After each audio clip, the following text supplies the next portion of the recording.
prostate. Let me see, I can say this quickly. When estrogen is high, and if you go to my hormone lecture, it'll tell you why it goes high.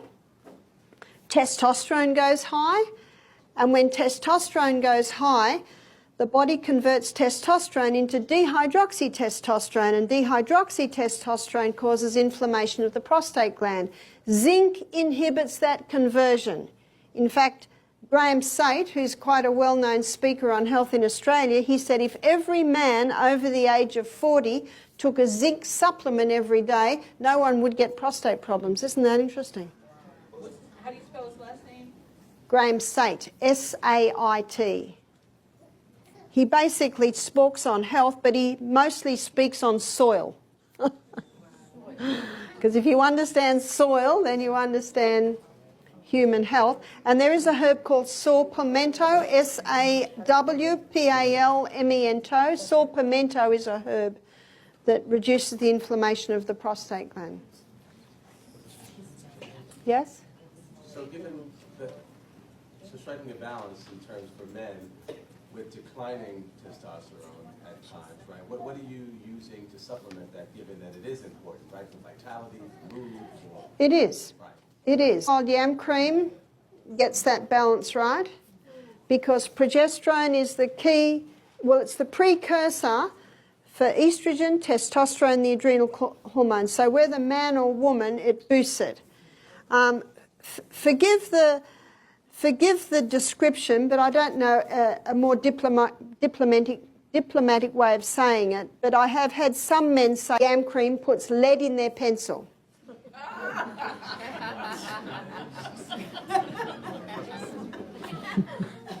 Have you got a better way of saying it?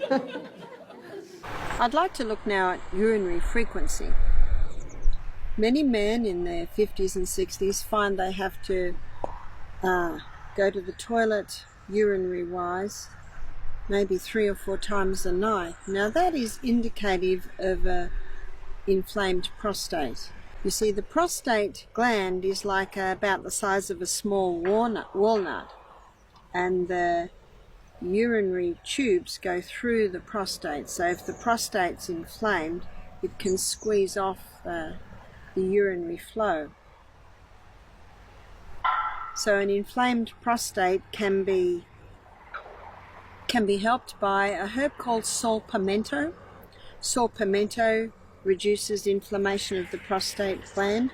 Also stinging nettle tea can be drunk, and small willow leaf. They are probably the 3 main herbs that are known to help with the prostate.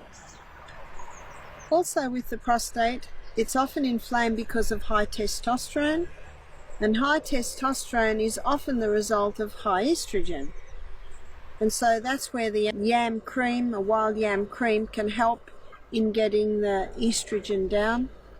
What a man does is he applies the cream twice a day, every day, and ideally probably about a year. It can be many years in causing this imbalance in hormones. The good news is it won't take many years to balance, but it might take about a year. What about if a young man is finding this urinary frequency? It could be an irritation, and the most common irritation is the inflammation of the prostate. Now, what can cause inflammation in the prostate is lack of zinc. So whether it's because of prostate cancer or inflammation, it's important to take zinc. I have to talk about another area now that may contribute. Every time a man ejaculates in the sexual act, he totally depletes his zinc supplies. So if a man is masturbating, or if a man is looking at pornography and overdoing that area, he can suffer a dramatic depletion in zinc. And that depletion in zinc means that his testosterone levels can go too high, because it is zinc that keeps that under control. So how do we get zinc? With a man in this situation, he needs to be taking a supplement of zinc, and the recommended daily allowance he will read on the container. But the foods that are high in zinc are pumpkin seeds, sesame seeds, sunflower seeds. A lot of grains have zinc, but it's only released with long, slow cooking. So with your whole grains like your millet, your brown rice, your quinoa, they're best done in a slow cooker overnight. But there's something else that will cause a release of the zinc in the grains, and that is the culturing of the sourdough bread. Traditionally in Germany, for thousands of years, the sourdough bread has been used. I look forward to coming to Germany to taste your sourdough breads, and I certainly have tasted some delicious ones. A sourdough bread, sour isn't really the correct term. It's a cultured bread, and it should not be heavy and sour. There might be a light sour. I actually think it's more of a sweet taste in a good sourdough bread. So the culturing process that the sourdough or the culture goes through is it breaks down the protein or the gluten in the grain, making the grain more digestible, but it also causes a release of the zinc that is often locked up in the grain. So it's important also to know that. I also advise people with urinary frequency not to drink a whole lot of water at once. So it is better to drink little by little by little. I'm a little bit thirsty, so I'll give you an illustration. That's a couple of mouthfuls. This is an 850 ml bottle, and I aim to drink one of those before breakfast. I aim to drink one of those before lunch. It is now almost 12 o'clock. Lunch is in an hour, and I'm down to there. I'll easily drink the rest by the time lunch is. A lot of people who become convicted on the importance to drink water start drinking whole glasses at once.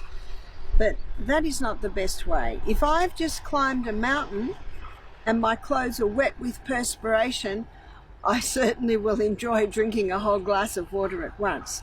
But on the whole, we should be drinking water little by little by little. Notice how God sends the rain, little by little by little.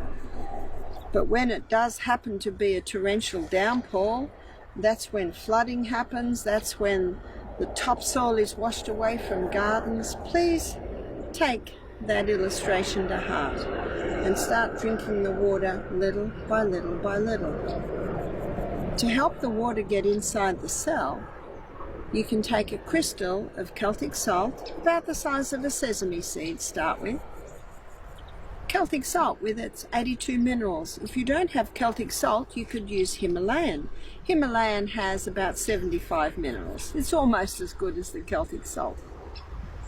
Take a crystal of that before every glass of water. So I have got a little more than 3 glasses of water here. So when I start this, I take a little bit of salt. When I'm down to about a third, I take a little bit. When I'm down to about here, I take another little bit. What that salt does, the magnesiums in the salt get the water inside the cell. So I had a lady say to me, I don't drink a lot of water because I have to rush to the bathroom all the time. I said, try this. Try drinking the water little by little by little by little. And try having a little bit of Celtic salt before you start every glass. She came back to me 3 days later. She said it worked. She said, thank you so much.